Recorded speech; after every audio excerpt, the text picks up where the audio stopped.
उत्तराखंडच्या उत्तर काशीमध्ये ढगफुटीमुळे अनेक घरं मातीच्या ढिगाऱ्याखाली गेली. अनेकांचा मृत्यू देखील झाल्याचं आता समोर आलेलं आहे. अनेक जण अजूनही बेपत्ता आहेत. यामध्ये जळगाव जिल्ह्यातल्या पाचोरा इथला एक जवानही बेपत्ता असल्याचं समजतंय. तसंच जळगावच्या 13 भाविकांशी सुद्धा अद्याप संपर्क झालेला नव्हता.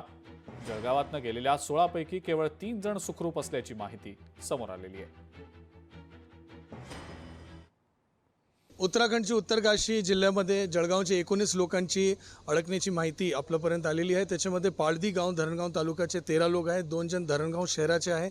1 जण पाचोराचे आहे, जो म्हणजे आय थिंक ते म्हणजे डिफेन्स फोर्सेसमध्ये आहे, आणि 3 जण अयोध्यानगर जळगाव शहराचे आहे.